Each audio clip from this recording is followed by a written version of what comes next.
Okay, so in keeping with the annoyed blogger theme, I suppose, which seems to be where I'm the most at home, I wanted to post about something else that's annoying me.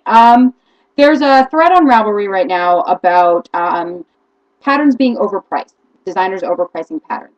And I'm a designer, a tiny designer, but a designer nonetheless. And I'm friends with a lot of designers, and a lot of designers who design big things. Like I design very small things. Mine are usually quick knits and they're very simple. So my patterns are fairly inexpensive and not too complicated. There's not a whole lot of like really complex shaping or really intricate stitch patterns or anything like that. But I know a lot of people who design those kinds of patterns, and those kinds of patterns are hard, especially if they're graded for sizing.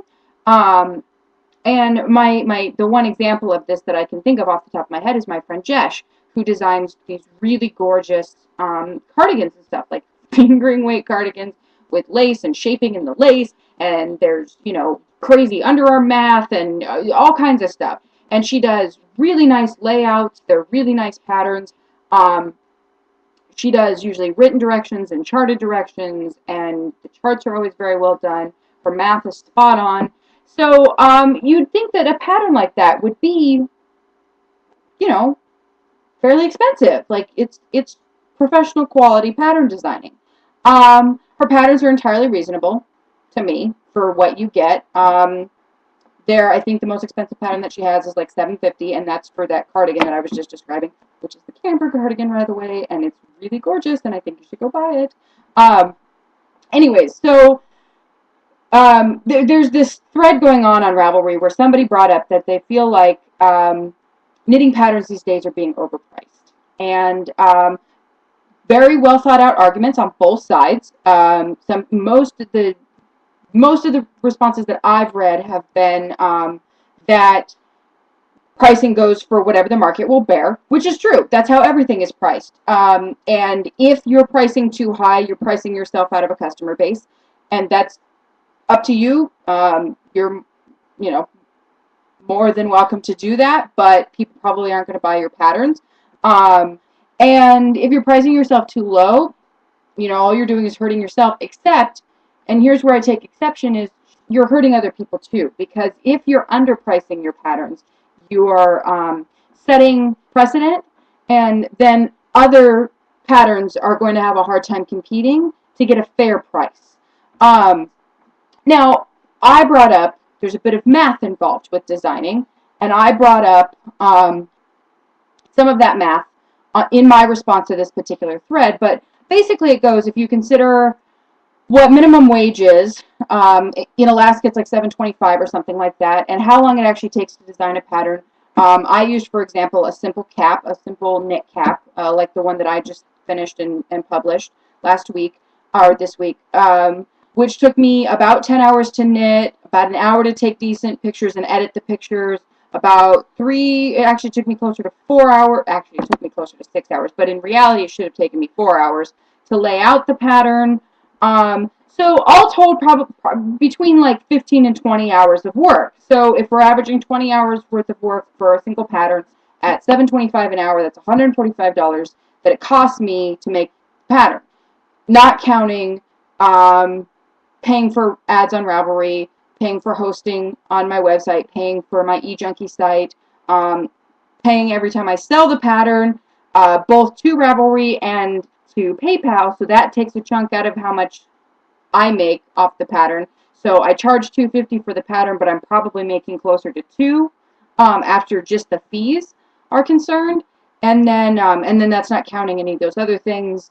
I had a pattern tester test it. Thankfully, I have a fantastic pattern tester who just does it out of the goodness of her heart because she's awesome, and I don't pay her. And but a bigger designer would probably pay her pattern testers, probably have more than one pattern tester, especially for a more complicated pattern. This was a little knit cap. It's mostly stockinette. I felt that it needed the once-over from one pattern tester. I trust my pattern tester. And she does a very thorough job. I got more red back than I did black. And then a lot of designers have tech editors, and they pay their tech editors. So there's a lot that goes into designing a pattern, and when it's all said and done, to make up that price of how much it cost you to do that pattern, in $2.50 or $5 increments is selling a lot of patterns, especially for a small name designer. Now, my problem here was that not so much that people had a problem with how much patterns cost, because if a pattern is too expensive for you, then the pattern is too expensive for you. There's nothing wrong with that. Having a budget and knowing what's within your budget is fine. And saying, I can't afford $12 for a sweater pattern is completely reasonable. I can't afford $12 for a sweater pattern. I don't have any $12 sweater patterns right now. I'm currently unemployed. So, that's just not going to happen for me. I'm much more in the free price range right now. My problem, the thing that I take issue with is kvetching about it on the internet, is getting online on a forum and complaining to other people that these designers are trying to get rich or bilking you for money for their hard work and intellectual property. And that's where I take issue. So now I'm sure I'm preaching to the choir. So I doubt I'm going to get any disagrees. I got plenty of disagrees on my Ravelry post. I doubt I'm going to get any disagrees here. If you disagree with me, absolutely feel free to voice your concern in a respectful manner. I have no problem with that. But what I'm hoping is that by thinking about this a little bit more logistically, a little bit more logically about what actually goes into this, that you'll now be informed consumers, that you'll think about it, even if it's not within your budget, and maybe understand where that's coming from. Even if you don't buy the pattern, even if you personally feel that $5 is too much for a hat pattern, that's fine.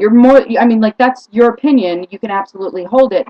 But maybe not bashing on the designer, because it's really frustrating to the designer to hear that they don't deserve to make money. And that's essentially what people are saying, is that you don't deserve to make money.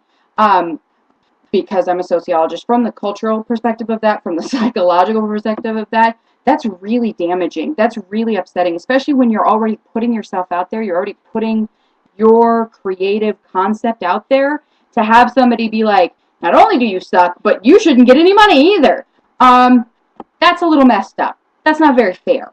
So if you have a designer that you like, that you love, that you think does a good job, that you think deserves your money, if you can't afford to buy their patterns right now, tell somebody else about them. That's all I want. That's all I'm hoping for here, is if you like somebody's work, tell somebody else about them. That's what I just did earlier. It's as simple as that. Hey, my friend Jesh made this gorgeous sweater pattern. It's called Camber. It's absolutely stunning. I think everybody should make one.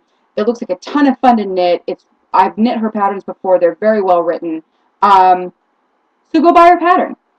And if you feel that way about another designer, tell somebody. Tell another knitter. Tell another knitter. On that note, among the Knitters Helping Knitters, my friends, Brandon and Jen. Brandon is a knitter, and my friend Jen is a knitter, as well as the dyer. She's the genius behind Fibro Fibers, and she does those gorgeous Nightfall colorways that I am constantly babbling about how much I love. This was in her words, failed hank of yarn. She wasn't really sure what it was going to turn out as. And so the color's a little hard to see here. I'll post an actual picture later. But this is the Haruni shawl pattern. I can't remember the name of the designer, but it's on Ravelry. It's spelled H-U-R-A-N-I, Haruni. My friend Brandon knit this for me. It's absolutely stunning. I took it out of the box and put it on right away, and I will be wearing it indefinitely because it's very toasty warm, and it's gorgeous. And this is Fibro Fibers yarn. So that's another pattern that I would highly recommend. I don't know the designer. I've never met him or her. I don't know anything about her, but I know that Brandon's knit 2 of these now, and every single one of them I've seen has been absolutely stunning. Speaking of people who deserve to get paid for what they do, Jen from Fibro Fibers, top-notch work. I've knit dozens of things in her yarn, and I'm just completely in love with her. She's a wonderful human being as well as a brilliant dyer. So share the word. There are designers out there who deserve your money, and if you don't have it right now, then tell somebody else about it, because maybe they do. So we got to support each other. Keep up the good work. And maybe next time I'll do a video about something that doesn't annoy me. Maybe I'll do something about somebody or something that makes me happy. I'm going to work on that. And until next time, happy knitting.